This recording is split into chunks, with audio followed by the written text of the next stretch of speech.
നമസ്കാരം, മലയാളി വാർത്തയിലേക്ക് സ്വാഗതം. വീണ വിജയന് കഷ്ടകാലം തന്നെയാണ്. വീണ വിജയനെ പിന്തുണച്ചുകൊണ്ട് ആദ്യഘട്ടത്തിൽ CPM രംഗത്തെത്തിയിരുന്നുവെങ്കിൽ പിന്നീട് ഒരു ബൂമറാങ് പോലെ പണി തിരിച്ചു വരുന്നത് കണ്ടപ്പോൾ മുതൽ തന്നെ അവർ പതിയെ കാലുവാരാൻ തുടങ്ങി. വീണയ്ക്ക് സപ്പോർട്ടുമായി മുഖ്യമന്ത്രിയോ ഒന്നും തന്നെ വരുന്നില്ല. എന്തിനേറെ പറയുന്നു, ഭർത്താവായ റിയാസും വരുന്നില്ല. നമ്മളൊന്നും അറിയില്ലേ രാമനാരായണ എന്ന മട്ടിലാണ്. ചോദിച്ചാലും പറഞ്ഞാലും മൗനം മാത്രമാണ് ഉത്തരം. സംസ്ഥാനത്ത് 68 പാലങ്ങളുടെ അറ്റകുറ്റപ്പണികൾക്കായി 13.47 കോടി രൂപ അനുവദിക്കുന്നതിന്റെ തിരക്കിലാണ് നമ്മുടെ പൊതുമരാമത്ത് മന്ത്രി PA മുഹമ്മദ് റിയാസ്.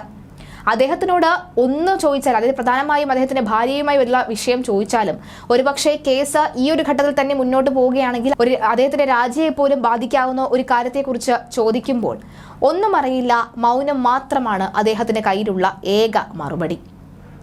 പറഞ്ഞാൽ കൂടിപ്പോകുമെന്നതിനാലാണോ, അല്ലെങ്കിൽ ഈ ചോദിക്കുന്ന ചോദ്യത്തിന് വ്യക്തമായ മറുപടി പറഞ്ഞാൽ ഒരുപക്ഷെ കള്ളങ്ങളെല്ലാം പൊളിയുമെന്ന ഭയമാണോ എന്നറിയില്ല, അദ്ദേഹം മൗനിയാണ്. ഒരു വർഷം പുതുതായി 9 പാലങ്ങൾ നിർമ്മിക്കുകയാണ് എന്നത് ഈ സർക്കാർ അധികാരമേറ്റപ്പോഴുള്ള ലക്ഷ്യമായിരുന്നുവെന്നും, എന്നാൽ 2 വർഷം കാലാവധി തികഞ്ഞപ്പോഴേക്കും 100-ലേറെ പാലങ്ങൾ പൂർത്തിയാക്കി തുറന്നുകൊടുക്കാൻ പൊതുമരാമത്ത് വകുപ്പിന് സാധിച്ചുവെന്നും മന്ത്രി മുഹമ്മദ് റിയാസ് വാർത്താക്കുറിപ്പിൽ അറിയിച്ചിരിക്കുകയാണ്. ഈ വാർത്താക്കുറിപ്പ് കാണുന്ന സാധാരണക്കാരായ ജനങ്ങൾ ചോദിക്കുന്നത്, ഈ പാലങ്ങളുടെ നിർമ്മാണവും അത് തുറന്നുകൊടുക്കൽ മാത്രം അല്ലല്ലോ ഈ നമ്മുടെ സർക്കാരിന്റെ ചുമതല. പലതരത്തിലുള്ള കാര്യങ്ങളും ആവശ്യപ്പെട്ടാണ്, പെൻഷൻ തുക, അതുപോലെ തന്നെ ജനങ്ങളുടെ സ്വത്തിനും സമ്പത്തിനുമുള്ള സുരക്ഷ, ഇവയെല്ലാം തന്നെ അങ്ങ് നോക്കിക്കൊള്ളാം, അല്ലെങ്കിൽ അധികാരത്തിലേറുമ്പോൾ പല ലക്ഷ്യങ്ങളും ഉണ്ടായിരുന്നല്ലോ, അതൊന്നും നിറവേറ്റാൻ എന്തുകൊണ്ട് കഴിയുന്നില്ല എന്നാണ് ചോദിക്കുന്നത്. പാലത്തിന്റെ നിർമ്മാണം എന്തിനാണ് സഖാവെ ഇത്രയ്ക്ക് പെട്ടെന്ന് നടത്തുന്നത്? അതിവിടുത്തെ സാധാരണക്കാരുടെ ജനമനസ്സിലേക്ക് കയറിക്കൂടാനുള്ള എളുപ്പ വഴിയാണോ എന്ന് ചോദിക്കുന്നവരും കുറവല്ല. എന്തായാലും നിലവിലുള്ള പാലങ്ങളിൽ പകുതിയും 25 വർഷം മുതൽ 30 വർഷം പഴക്കമുള്ളവയാണ്. ഇതിൽ 68 പാലങ്ങൾക്ക് അടിയന്തരമായി അറ്റകുറ്റപ്പണികൾ ആവശ്യമുണ്ടെന്ന ചീഫ് എഞ്ചിനീയറിംഗ് റിപ്പോർട്ട് നൽകിയിരുന്നു. ഇതിനായി ഇതുവരെ 2.5 കോടി രൂപ ചെലവഴിച്ചു കഴിഞ്ഞു.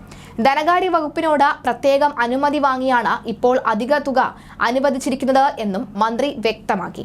സംസ്ഥാനത്തെ 14 ജില്ലകളിലായുള്ള 68 പാലങ്ങളാണ് അടിയന്തരമായി അറ്റകുറ്റപ്പണി നടത്തിയിരിക്കുന്നത്. എന്തായാലും നിലവിലെ സാഹചര്യത്തിൽ ഈ പാലങ്ങളുമായി ബന്ധപ്പെട്ടുള്ള നിർമ്മാണ പ്രവർത്തനങ്ങൾ മറുവശം നടക്കുകയാണ്. അത് നല്ല കാര്യം, ജനങ്ങൾക്ക് ആവശ്യമായിട്ടുള്ള കാര്യം തന്നെയാണ്.